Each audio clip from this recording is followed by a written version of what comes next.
நம்ம வாழ்க்கையோட பெரிய பெரிய கேள்விகளுக்கெல்லாம் பதில் சில சமயம் ரொம்ப சின்ன சின்ன கதைகள்ல ஒளிஞ்சிருக்கும்னு சொன்னா நம்புவீங்களா? இன்னைக்கு நம்ம வாழ்க்கைய பத்தி ரொம்ப ஆழமான சில உண்மைகளை சொல்ற ரெண்டு சிம்பிளான கதைகளை தான் பார்க்க போறோம். ஒரு நிமிஷம் யோசிச்சு பாருங்களேன். மனுஷங்களோட குணத்தை பத்தி காலத்துக்கும் அழியாத ஒரு ஞானத்தை தெரிஞ்சுக்கணும்னா நீங்க எங்க போய் தேடுவீங்க? பெரிய பெரிய தத்துவ புத்தகங்கள்லையா இல்ல விஞ்ஞான ஆராய்ச்சிகள்லையா? ஆனா அந்த ஞானம் நீங்க கொஞ்சம் கூட எதிர்பார்க்காத ஒரு இடத்துல இருக்கலாம். சொல்லப்போனா ஒரு 8ஆம் கிளாஸ் மாணவர்களுக்கான நாட்டுப்புற கதையில கூட இருக்கலாம். என்னது, நம்ப முடியலையா? வாங்க, இந்த கதைகளுக்குள்ள என்ன இருக்குன்னு நாமளே போய் பார்க்கலாம். நம்மளோட முதல் கதை ஒரு நல்ல குணம் எப்போ எப்படி ஆபத்தா மாறுங்கிறத பத்தி தான். இது ஒரு வியாபாரியோட கதை. சிக்கனுங்கிற ஒரு நல்ல கொள்கை எப்படி அவரோட கண்ணைய மறைச்சதுன்னு பார்க்கலாம் வாங்க. இந்த கதையில வர்ற வியாபாரிக்கு சிக்கனம் தான் எல்லாமே, கிட்டத்தட்ட கடவுள் மாதிரி. அவர் என்ன நினைச்சாருன்னா, அவரோட சொத்துல 99% சம்பாதிச்சதுனால வரல, சேமிச்சதுனால தான் வந்துச்சுன்னு ரொம்ப உறுதியா நம்பினாரு. இந்த ஒரு குருட்டுத்தனமான நம்பிக்கை தான் எல்லா பிரச்சனைக்கும் ஆரம்ப புள்ளி. ஒரு நாள் அவரோட பையன் அப்பாவை எப்படியாவது இம்ப்ரெஸ் பண்ணணும்னு ஒரு வாய்ப்பு தேடிட்டு இருக்கான். அப்பாவை மாதிரி நானும் ஒரு பெரிய சிக்கனவாதி அப்படின்னு காட்டிக்கணும்னு ஆசைப்படுறான். கடையில கஸ்டமர்ஸ்க்கு மிளகு வித்து முடிச்சதும் அவன் கையில அந்த மிளகோட காரம் ஒட்டிக்குது. அவன் என்ன பண்றான், கைய கழுவுன அந்த தண்ணியை வேஸ்ட் பண்ணாம, அடடா இந்த காரத்தண்ணிய ரசம் வைக்க யூஸ் பண்ணலாமேன்னு ஒரு பாத்திரத்துல பத்திரமா எடுத்து வைக்கிறான்.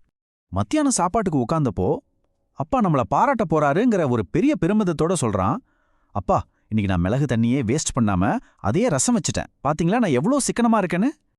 ஆனா அவங்க அப்பா பாராட்டவே இல்ல.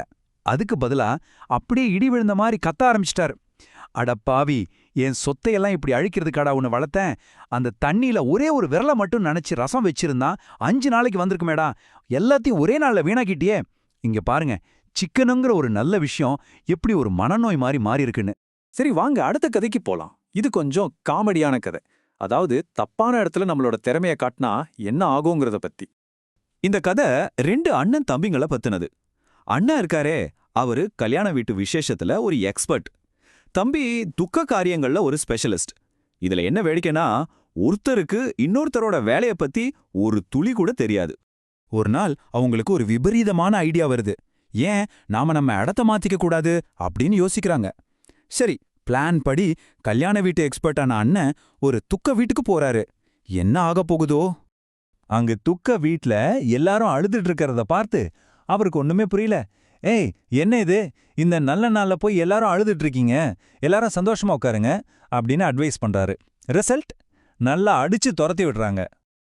இதே நேரத்துல நம்ம தம்பி, அதாவது அந்த துக்க வீட்டு ஸ்பெஷலிஸ்ட், ஒரு கல்யாண வீட்டுக்கு போறான்.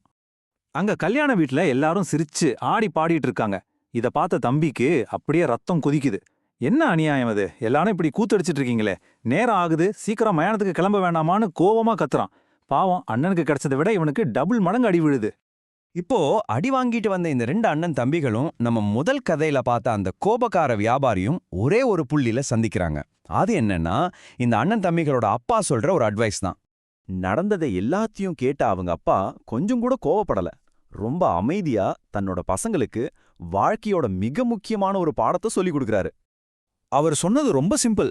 தெரியாத வேலையில தலையிட்டா இதுதான் நடக்கும். இனிமேலாவது உங்களுக்கு என்ன தெரியுமோ, எதுல திறமை இருக்கோ அந்த வேலையை மட்டும் பாருங்க. பாத்தீங்களா, எவ்வளவு எளிமையான ஆனா எவ்வளவு ஆழமான ஒரு அறிவுரை. சரி, இந்த 2 கதைகள்ல இருந்தும் நாம கத்துக்க வேண்டிய முக்கியமான விஷயங்கள் என்னென்ன, அதை இப்போ ஒன்னா சேர்த்து பார்க்கலாம். இந்த கதைகள் நமக்கு என்ன சொல்ல வருது? யோசிச்சு பாருங்க. முதல் கதையில அந்த வியாபாரியோட சிக்கனம் ஒரு கட்டத்துல பார்க்கும்போது ஒரு பெரிய வீண் செலவு மாதிரி தெரியுது. இதுக்கு என்ன அர்த்தம்னா, நம்மளோட கொள்கைகள் தான் நம்ம பார்வையை முடிவு பண்ணுது. 2வது கதையில கல்யாண வீட்ல சொல்ல வேண்டிய ஒரு நல்ல விஷயம் துக்க வீட்ல ஒரு கெட்ட வார்த்தையா மாறுது. இதுலேருந்து என்ன தெரியுது? சூழல், அதாவது கான்டெக்ஸ்ட், அதுதான் ஒரு விஷயம் சரியா தப்பான முடிவு பண்ணுது. உங்க நோக்கம் ரொம்ப நல்லதா இருக்கலாம், ஆனா அதை சரியான இடத்துல சரியான நேரத்துல செய்யலன்னா எல்லாமே தப்பாதான் முடியும். கடைசியா உங்ககிட்ட ஒரு கேள்வி. இந்த அண்ணன் தம்பிங்க மாதிரி ஒரு நல்ல அட்வைஸ ஆனா சுத்தமா சம்பந்தமே இல்லாத ஒரு சூழ்நிலையில யாராவது யூஸ் பண்ணி நீங்க பார்த்திருக்கீங்களா? ஏன் ஒருவேளை நீங்க கூட இந்த மாதிரி செஞ்சிருக்கலாம். கொஞ்சம் யோசிச்சு பாருங்களேன்.